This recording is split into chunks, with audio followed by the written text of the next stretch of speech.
അപ്പോൾ എല്ലാവർക്കും Blasters fire എന്ന് പറയുന്ന യൂട്യൂബ് ചാനലിലേക്ക് എല്ലാവർക്കും വെൽക്കം. എല്ലാവരും ബ്ലാസ്റ്റേഴ്സ് ഫയർ എന്ന് പറഞ്ഞാൽ ഈ ചാനൽ സബ്സ്ക്രൈബ് ചെയ്യുക, ലൈക്ക് അടിക്കുക. എന്ന് നമ്മൾ വെച്ചിരിക്കുന്ന ടാർഗറ്റ് 20 ലൈക്ക് എന്നുള്ളതാണ്.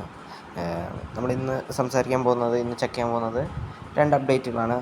ഒന്ന് മാച്ചിനെ കേരള ബ്ലാസ്റ്റേഴ്സ് മുംബൈ സിറ്റി വരുന്ന മാച്ചിനെ പറ്റിയിട്ടുള്ളൊരു അപ്ഡേറ്റും, പിന്നെ ഒന്ന് നമ്മുടെ TGP നമ്മുടെ പുരുഷോത്തമൻ കോച്ച് പ്രസ് കോൺഫറൻസിൽ സംഭവിച്ചൊരു കാര്യത്തെ പറ്റിയിട്ടുമാണ്. 2 അപ്ഡേറ്റുകളാണ് നമ്മുടെ കയ്യിലുള്ളത്. എന്തായാലും ആദ്യത്തെ അപ്ഡേറ്റ് നമുക്ക് ആദ്യം തന്നെ നോക്കാം. നാളത്തെ മത്സരമാണ്. നാളെയാണ് Kerala Blasters versus Mumbai city. നമ്മളെല്ലാവരും കാത്തിരിക്കുന്ന ആ മത്സരം വരുന്നത്. അതിൽ എൻ്റെ ലൈനപ്പാണ് ഞാൻ ആദ്യം പറയാൻ പോകുന്നത്.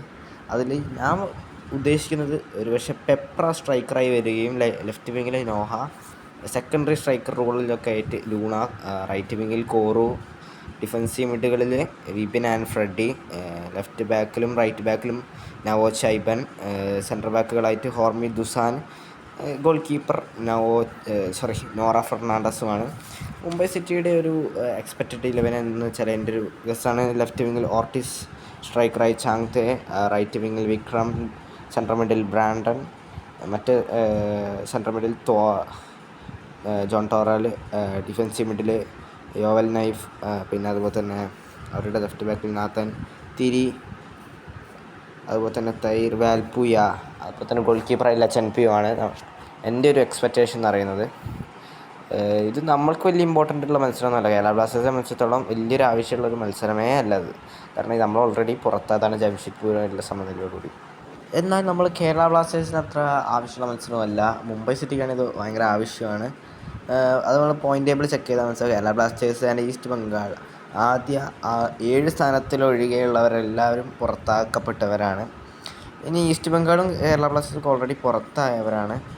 മുംബൈ സിറ്റിയും ഒഡീഷയുമാണ് ഇപ്പോൾ നിലവിൽ സെയിം പോയിൻ്റായി നിൽക്കുന്നത്. സോ ഒഡീഷയ്ക്ക് നമ്മൾക്ക് മാത്രമല്ല ജയിക്കേണ്ടത്, നമ്മൾ ജയം ആഗ്രഹിക്കുന്ന ടീമാണ് ഒഡീഷ FC. കാരണം ഒഡീഷ FCക്ക് നിലവിലൊരു 1% 2% ചാൻസ് ഉണ്ട്. കാരണം മുംബൈ സിറ്റിക്ക് ഇനി 2 മത്സരങ്ങൾ വരുന്നുണ്ട്. ഒന്ന് നമ്മുടെ കേരള ബ്ലാസ്റ്റേഴ്സുമായിട്ടും അല്ലെങ്കിൽ ബാംഗ്ലൂരുമായിട്ടും.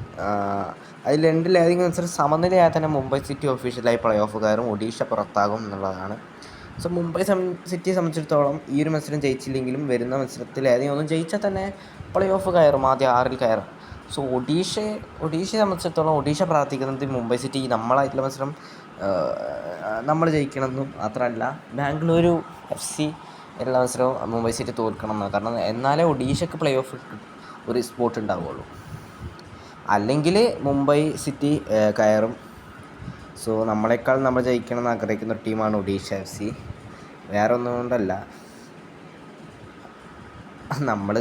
നമ്മൾ ജയിച്ചാലേ മുംബൈ സിറ്റിക്ക് പിന്നെ പോയിന്റുകൾ എത്താതെ വയ്ക്കാൻ പറ്റുള്ളൂ. പക്ഷെ അപ്പോഴും ബാംഗ്ലൂർ FC ഉള്ള ഒരു മത്സരം ബാക്കി നിൽക്കുന്നുണ്ട്.